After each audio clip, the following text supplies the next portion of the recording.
32వ కీర్తన 8వ వచనం. నీకు ఉపదేశం చేసేదను, నీవు నడవవలసిన మార్గమును నీకు బోధించేదను, నీ మీద దృష్టి ఉంచి నీకు ఆలోచన చెప్పేదను.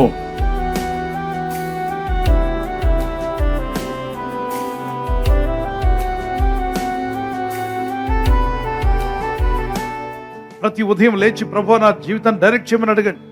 ఎంతో మంది ప్రపంచంలో ప్రార్థించిన వారి కుటుంబాల్లో నుండి ఎన్ని దీవెనలు వచ్చాయో చెప్పమంటారా?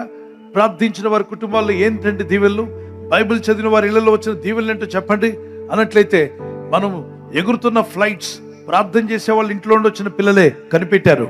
ఆ ఫ్లైట్ కనిపెట్టంగా జ్ఞానం ఇచ్చిన వాడు ఈ పరిశుద్ధ గ్రంథంలో ఉన్న దేవుడే. గట్టిగా చప్పలు కొట్టడానికి స్తోత్రాలు చెల్లిద్దాం. Praise the lord. ఈ బైబిల్ చదవడం వల్ల నాకేంటి అంటున్నావా? నీవు మాట్లాడుతున్నటువంటి ఆ మాటలు అనేకులకు వెళ్ళే విధంగా టెలివిజన్ ద్వారా కావచ్చు, మీడియా ద్వారా కావచ్చు, ఈ యొక్క టెక్నాలజీ మొట్టమొదటిగా బైబిల్ చదివి ప్రార్థించిన వాడి కుటుంబంలో నుండే దేవుడు ప్రారంభింపచేశాడు. అతనే దాన్ని కనుక్కోవడం జరిగింది. దేవునికి స్తోత్రం కలుగును గాక. Pray for God's direction. ఎవరెవరైతే దేవుని డైరెక్షన్ లో ఉంటారో వారి జీవితాలు దీవించబడతాయి, వారు ఆశీర్వదించబడతారు, వారు మేలొందుతారు, శోధనల నుండి కూడా తప్పించబడతారు, శ్రమలను కూడా జయించగలుగుతారు, క్లిష్ట పరిస్థితుల నుండి బయటికి రాగలుగుతారు. మరి if your situation may be critical, but God will set you free if you follow his directions. Ask God to direct your life. నీ జీవితాన్ని ప్రభువే డైరెక్ట్ చేయాలని అడుగు. స్టూడెంట్స్, ప్రభువా నన్ను డైరెక్ట్ చేయమని అడగండి. మీ డైరెక్షన్లో నేను నడుచుకోవాలి ప్రభువా అని అడగండి. దైవ సన్నిధిలో ఉండి ప్రార్థించినప్పుడు మోషే అనే వ్యక్తికి దేవుడు డైరెక్షన్ ఇచ్చాడు. తర్వాత యెహోషువ అనే వ్యక్తికి, he was a great leader. Joshua received God's direction when he was in prayer, when he was reading God's word early in the morning prayer. God made him a great leader. Gideon, he was also praying to God. దేవుని సన్నిధిలో ప్రార్థించాడు. He received God's direction. David, he received God's direction wonderfully, marvelously. అద్భుతంగా దేవుని యొద్ద నుండి direction పొందుకున్నాడు. అందుకే అతని జీవితంలో అద్భుతమైన విజయాలు చూడగలిగాడు. కింగ్ యెహోషాపాత్ అంటాం తెలుగులో. He received God's direction. He was kneeling down and praying to God. King అయ్యుండి కూడా మోకరిల్లి ప్రార్థన చేసేవాడు. దేవా నాకు ఆలోచన రావట్లా, నాకు తలంపులు రావట్లా, నాకు మంచి ఐడియా కావాలి, దయచేసి నాకు జ్ఞానం ఇవ్వాలని ప్రార్థన చేసుకుని తర్వాత ప్రయత్నం చేసేవాడు. ప్రార్థించి ఊరుకోవద్దు, ప్రయత్నం చేయాలి. పుస్తకం అర్థం కావట్లేదా, ప్రార్థన చేయి, తర్వాత మళ్ళీ తీసి చదువు. సబ్జెక్ట్ అర్థం కావట్లేదా, ప్రార్థన చేయి, తర్వాత తీసి ప్రయత్నం చేయి. తప్పక నువ్వు సక్సెస్ అవుతావు. కింగ్ హిజ్కియా 2 రాజుల గ్రంథం 20వ అధ్యాయం 5వ వచనంలో కన్నీళ్లతో ప్రార్థన చేస్తుండగా ఆయుష్ లేదని చెప్పిన వ్యక్తికి 15 సంవత్సరాల ఆయుష్ పెంచాడు దేవుడు. ఈరోజు ఈ మాటలు వింటున్న వారు డాక్టర్స్ ఒకవేళ ఐసీలో కానీ ఎక్కడ ఉన్నటువంటి మిమ్మల్ని మీకు ఇక ఆయుష్ లేదు, ఇక మీరు పోయే కాలం వచ్చింది అన్నారేమో. ప్రార్థించు, దేవుని దగ్గర మొరపెట్టు. ఈ దేవుడు సజీవుడైన దేవుడు నీకు ఆయుష్ పెంచగలడు. నువ్వు ఆయుష్నిచ్చి దేవుడిని నిలబెట్టగలడు. నీకు ఆయుష్ను పెంచగలడు దేవుడు. ఈయన విశ్వాసించి ప్రార్థించే దేవుని కృపని ఆవరిస్తుంది. ఆమేన్. జార్జ్ ముల్లర్ చెప్పినటువంటి మాట, word of God is our only standard and the holy spirit our only teacher. ఎప్పుడైతే నా టీచర్ పరిశుద్ధాత్ముడని వాక్యం మీద, దేవుని ఆత్మ మీద ఆధారపడతావో మంచి డైరెక్షన్ దేవుడు ఇవ్వడం ప్రారంభిస్తాడు. ఫూల్గా ఉండకండి. ఇక్కడ ఈ పక్షి తన పిల్లలను పోషిస్తుంది. అది ఎంత బుద్ధిహీనంగా ఉందంటే, అక్కడ పాము వచ్చేసి పిల్లలు తినడానికి వచ్చింది, కానీ తల్లి వచ్చింది దాని కంట్లో పొడుస్తుందన్న భయంతో ఆ పిల్లల్ని తినడానికి వచ్చిన పాము, అది కూడా నేను కూడా ఒక ఆకుని, చెట్లు ఆకులో ఆకుని నన్ను ఏమనొద్దని చెప్పి దొంగేషం వేసింది. చూడండి, అది మీకు కనిపిస్తుందా స్క్రీన్లో? ఆకులాగా పడినట్టుగా, అదేదో ఆకన్నట్టు, చెట్టు అన్నట్టు, అది నేను కూడా గూట్లో ఒక భాగమే అన్నట్టుగా చూపిస్తే తల్లి పాపం అమాయకంగా నమ్మి తన పిల్లను ఆ శత్రువు పక్కనే వదిలేసి దాన్ని ఫీడ్ చేస్తుంది, ఆహారం పెడుతుంది. కానీ తన పిల్లను మింగడానికి వచ్చిన శత్రువు పక్కనే ఉన్నాడని గుర్తించలేకపోతుంది. పాము పడగ విప్పి తన పిల్లలను మింగబోతుంది, చంపబోతుందన్న విషయం గుర్తించలేక ఆ పడగ కిందే ఉన్న తన పిల్లకు ఆహారం తినిపిస్తూ అమాయకంగా ఉంది. ఇలాగ అనేక మంది అమాయకంగా బలైపోతున్నారు. వాళ్ళు మోసం చేసేవాళ్ళు, నీ జీవితాన్ని తగలబెట్టేవాళ్ళు, మోసగించే మోసగాళ్ళు, ప్రేమ పేరుతో లేదంటే ఇంకొక పేరుతో, ఫేస్బుక్లో ఫ్రెండ్షిప్ పేరుతో, వాట్సాప్లో రకరకాలుగా సోషల్ మీడియా ద్వారా నీ యొద్దకు చేరుతున్నారు నిన్ను నాశనం చేయడానికి. అటువంటి వాళ్ళు ఎంతో మంది ఉన్నారు. కనుక తోడేళ్ల వంటి లోకంలో మనం ఉన్నామని యేసయ్య ముందే చెప్పాడు. అందరూ మంచోళ్ళని అనుకుని మోసపోవద్దు. తోడేళ్ల వంటి స్వభావం కలిగిన మనుషులు ఉన్నారు. కనుక దేవుడు ఒక్కడే నమ్మదగిన వాడు. చేయతి గట్టిగా చెప్పండి, దేవుడు ఒక్కడే. మరోసారి గట్టిగా, దేవుడు ఒక్కడే నమ్మదగిన వాడు. నమ్మించి మోసం చేసే నయవంచకులు ఎందరో ఉన్నారు ఈ ప్రపంచంలో. కనుక ఎవరి చేతిలో ఎవరినో నమ్మి ఊరికే నీ కష్టాజీతాన్ని పెట్టి నష్టపోవద్దు. అయోమయంగా ఉండకండి. యవన కుమార్తెలు చాలా మంది అయోమయంలో పడి జీవితాన్ని అనేక విధాలుగా పాడైన తర్వాత ఏడ్చుకుంటూ నా జీవితంలో అలా ఎందుకు చేశాను, ఇలా ఎందుకు చేశాను ఆ తప్పుడు ప్రేరేపణకి ఎందుకు లోపడ్డాను, ఆ మెసేజ్ ఆ రోజే డిలీట్ చేస్తుంటే బాగుండేది, ఆ వ్యక్తికి నో అని చెప్పుంటే బాగుండేది, ఈ మార్గంలో వద్దనుకుంటే బాగుండేది, ఆ రోజు డ్రగ్స్ ఇచ్చినప్పుడు నాకు వద్దు అని చెప్పి వెళ్ళిపోయి ఉంటే బాగుండేది, ఆ ఆడపిల్ల ఫ్రెండ్షిప్ మగపిల్ల ఫ్రెండ్షిప్ అని నా చదువును పాడు చేసుకున్నాను కదా, ఆ రోజు ఆ ఫ్రెండ్షిప్ వద్దనుకుంటే నాకంటే ముందు చదువుకుని వెళ్ళి ఎంతోమంది బాగుపడ్డారు, నేను కూడా బాగుపడి ఉండేవాడిని కదా. చేతులు కాలేక ఆకులు పట్టుకోవడం కంటే ముందుగానే మనసు మార్చుకొని తెలివిగా బతకడం నేర్చుకో. దేవుని వాక్యం చెప్తున్న ఒకడు తెలివి లేకుండా మంచిది కాదు. Everyone should have God's wisdom. దేవుని వాక్యం కలిగి, దేవుని వాక్య జ్ఞానము కలిగి ఉండడం మీకు మేలు. ప్రతి దినము విలువైనదే. దేవుని కృపలో ముందుకు సాగనట్లరా, నువ్వు నడవలసిన త్రోవలను నడిపిస్తాడు. ప్రభా, నన్ను డైరెక్ట్ చేయండి, నా కుటుంబాన్ని డైరెక్ట్ చేయండి, మీ డైరెక్షన్లో మా బిజినెస్ ఉండాలి అయ్యా, నువ్వు డైరెక్ట్ చేసిన విధానంలో నా ఉద్యోగం, నువ్వు డైరెక్ట్ చేసిన విధానంలో నా వివాహము, నీవు డైరెక్ట్ చేసిన విధంగా నా పిల్లలు, నా కుటుంబం ఉండాలి అన్నవారు మీ చేతిని పైకెత్తగలరా? యవన బిడ్డలు కూడా, now you have to ask.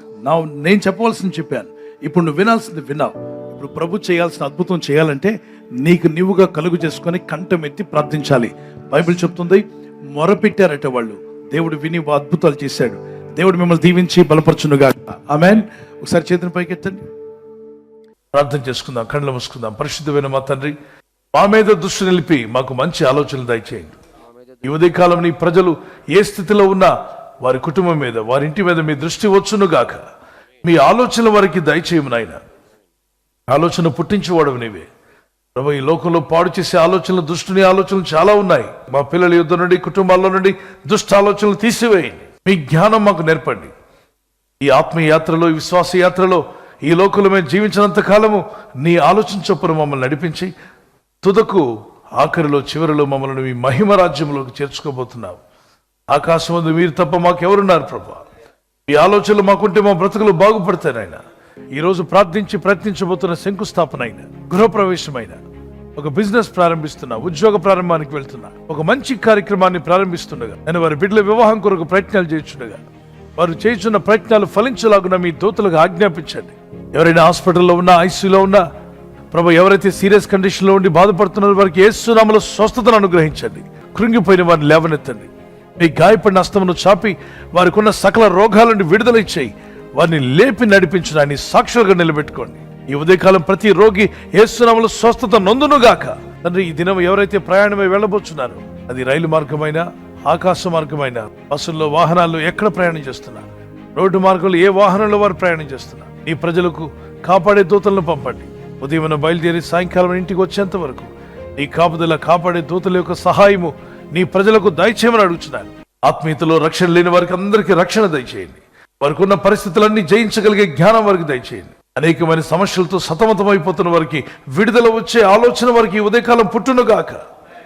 ఏ ఉద్యోగానికి అప్లై చేయాలో, ఏ వ్యాపారం చేయాలో, ఏ విధంగా బయటపడాలో, అప్పులు ఏ విధంగా తీర్చుకోవాలో వారికి ఒక మంచి ఆలోచనలు ఈ ఉదయకాలం దయచేయండి ప్రభా.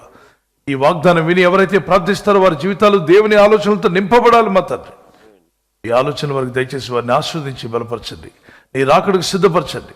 యేసుక్రీస్తు పరిశుద్ధ నామములో అడుగుచున్నాను నా పరలోకపు తండ్రి. నడిపిస్తాడు నా దేవుడు, శ్రమలోనైనా నన్ను విడువడు. నడిపిస్తాడు నా దేవుడు, శ్రమలోనైనా నన్ను విడువడు.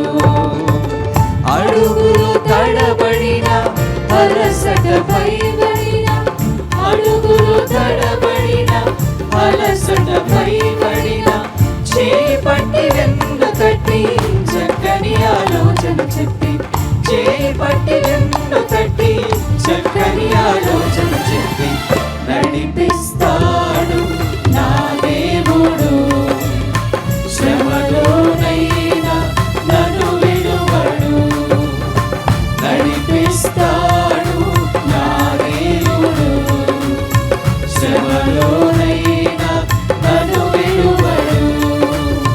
నడిపిస్తాడు నా దేవుడు, శ్రమలోనైనా నన్ను విడువడు.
బర్త్డే జరుపుకునే వారికి happy birthday to you, many more returns of the day.